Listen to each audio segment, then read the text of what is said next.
What is your favorite childhood memory? Now, I want you to go back as far as you possibly can. What is your first and favorite memory of your childhood when you were growing up? Maybe it's a holiday, maybe it was an everyday, but what is your favorite thing? I want you to hang on to that and think about today as we're moving forward.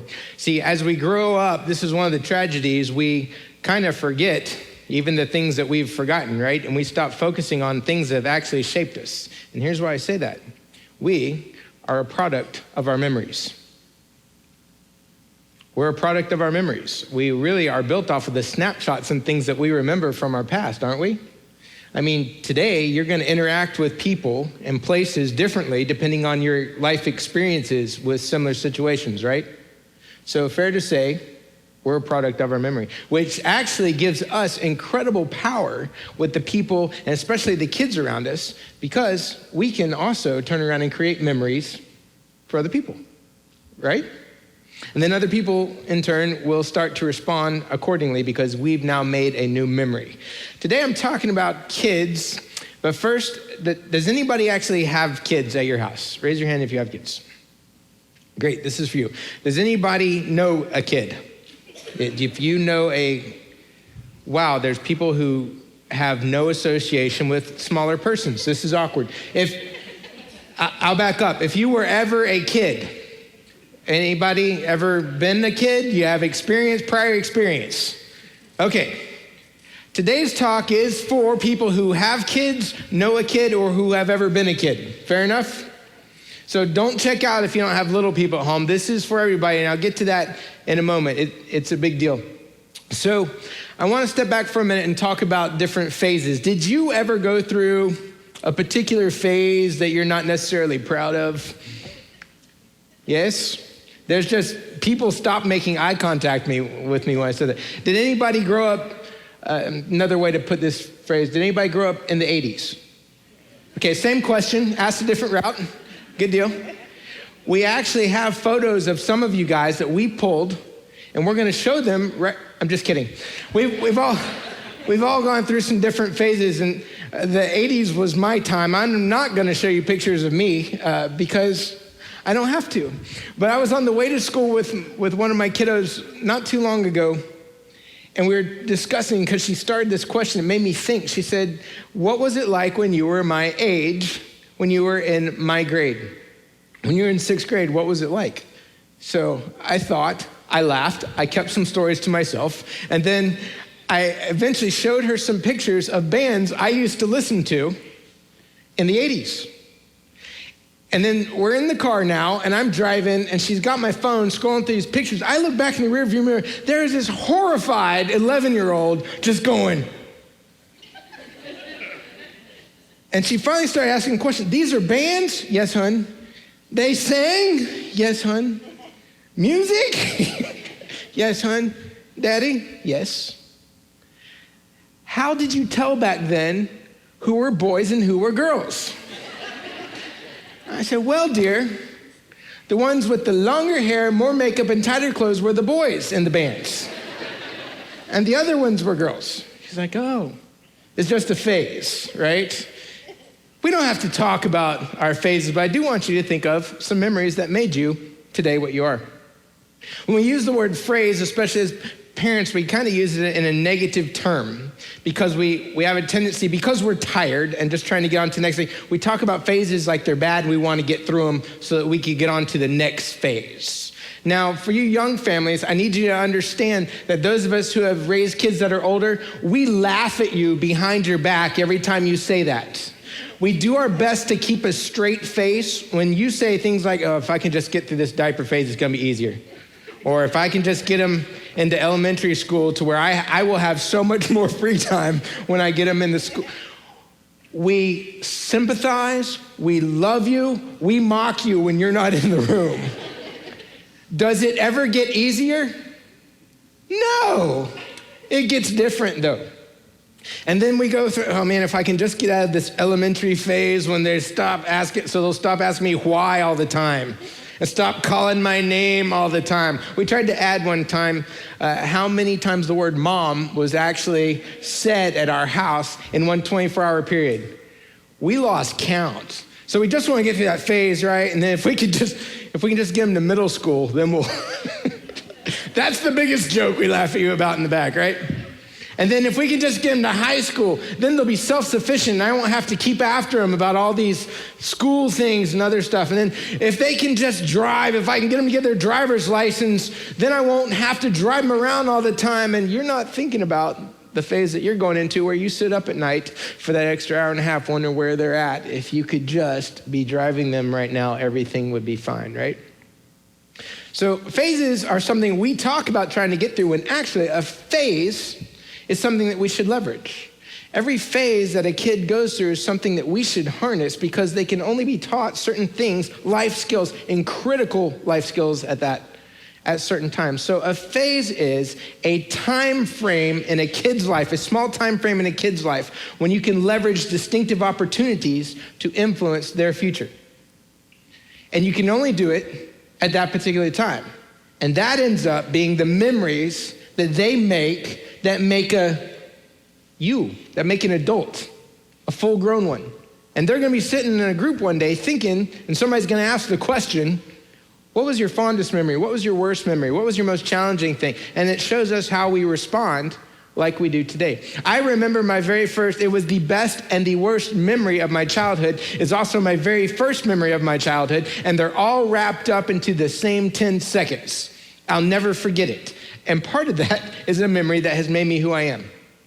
I grew up without my dad in my house. I didn't know him growing up. My very first memory of him, we were in an apartment, and I'm sitting in the floor, the front door kicks open, and a very large man came through that door. At 3 or 4 years old, that is terrifying. At 45 years old, that'd be terrifying if it happened this afternoon. I'm gonna be honest with you now that I think about it. But this guy came through it, and the panic, I can still feel it in my body. But he kicked the door open because he had this huge box. And now you're not allowed to sell these anymore at the store because a kid can get his fingers pinched and get hurt, and then they'll cry so their feelings are hurt, so you'll sue the company, and on we go. Welcome to 2019. But this giant man walked through with this box, and when he opened the box, there was a springy, rocky cowboy horse inside of that. For me. He pulled that sucker out, and man, it was horrible, made all kinds of noise. It just went up and down like this and a little back and forth. I rode that thing through the sunset for years. I was Todd the cowboy, and no one could stop me. But that was my first memory. And so to this day, when somebody busts through a front door, I'm immediately filled with terror. And then I want to see what they brought for me. And then I'm filled with disappointment. There's not even a Starbucks. Could you not have brought me something? Right? Those are our memories. I want to talk about the phases, and don't check out if you don't have kids at home, because this is incredibly applicable to you if you are a God follower. If you're here at this church this morning, you should have raised your hand during question number 1 when I said, who has kids? The correct answer, and this was a test, is everybody. So we actually have a very limited time. I just talked with a parent this morning, and the discussion went like this. Everybody told me when my kids were little how fast this was going to go. I rolled my eyes and thought, they don't have a clue. This is going to be forever. And I've turned around and they're gone. And nobody will ever believe the adult who's speaking into me as a young adult's life saying how fast his phases go until you experience it. So I have some friends that are more brilliant than me. It's the best way to succeed in life, get some great friends. And one of them is a sociologist, and she's been studying kids for a very long time. It's Kristen Ivy. If you're a book nerd like me and you're a stats junkie, look up Kristen Ivy, get every book she's written. They're easy. If you're a guy, she has one that's mostly pictures. It'll be good for you. But she started adding up this whole time phase thing because it's been a big deal in our circles that we were talking about. And she came up with this. On average, after you bring a baby home from the hospital, and it depends on exactly when they're born, but we'll start with the school clock in a minute. They have 936 weeks before they leave your house. Now, that may seem like a long time sitting right here, right now, but it goes very quickly. That 936 weeks starts immediately. And this is the fun phase, and we don't even think about time when they're that age because they're cute and they're small and they're portable, and they smell nice, and they're so great, and they're warm, and they're cuddly, and they have done nothing wrong but they just bring such great joy to our lives. And in a couple days, you realize you haven't slept, and a couple weeks later, and then they start demanding things from you. Like, who are they? They have not added to my home, yet they want something to eat from me all the time, and they want clothes. They're expecting the temperature to be the right. I mean, it goes on and on. But here's the truth about kids at that phase. Our job, and this is where they learn things through adulthood, our job is to embrace their needs, their physical needs. So at this phase, we embrace their physical needs because this is where they learn that everything is going to be okay. This is where they learn safety. Adults who end up feeling not safe in their environment, they didn't get this when they were born earlier. You got it? Kids need to have their physical needs, but also their emotional needs. And also, we teach our people that are in preschool caring for your kids right now, we start with spiritual needs from the day they first get dropped off in there. You realize we're singing songs and telling them whatever the story is that the 4-year-olds are learning. Our little bitties are learning the same thing, why they're getting their diapers changed. They're learning the story of God, because we feel like that's a need, right? And so a kid needs to learn to have, now, we go back to phases here. This is not something that we teach them later, because my 18-year-old son is bigger than me. I'm not gonna pick him up this afternoon and tell him everything's gonna be okay. I'm sorry about how that college professor taught you today. You can sit in my lap and you just need a hug. You know everything's gonna be all right. See, we leverage this phase when they're young, 936 weeks. And then something weird happens. They move on to elementary school. And from the time that they start kindergarten, they have 676 weeks left with us. Do you see how quick now this is a kindergartner. This is somebody toddling off in a little tiny backpack filled with crayons. I will never forget that. My kids, every single one of them, we raised hobbits when they were younger, little tiny. They were never on this gross scale. I'm sorry if you see me and my wife, that's just how it goes. I remember the backpacks and how they bounced on their little tailbones as they ran in. So excited for kindergarten the first day. 676 weeks left. And it's our job at that time as people older than them to engage their imagination. Engage their imagination because they're in what we call the discovery phase and everything is awesome, right? Colors are great. They want to know how things work. They want to know why things work. And the thing I love about this phase, is why I like to work with them on Sunday mornings, is because if you throw a ball in the room, everybody's a friend. We don't have judgments. It doesn't matter what you look like, where you came from, what you're wearing, what you sound like. If there's a ball in the room, everybody's in. And we're all at the same level. What happens between that time when we have 676 weeks left and we're grown adults who can't act like it? Anybody watch the news lately? Check anything out on any media? Why can't, my friends, we just go take a ball up to DC and say, here you go, everybody. House of Reps on this side. You following? Isn't it neat how Jesus tells us we should be more like kids? Because at that phase, they get it, but they're exploring, and we need to harness that. And this is the time where we really dig into God's bigger book of stories for their lives. Every single Sunday when I'm teaching the kids, we always go over this. When we're talking about our story for the week, I always open up to the last page of the Bible and say, hey, look, if you have a Bible at home or with you, I need you to see that this last page is blank. Do you know why it is blank? Because this story is not finished yet.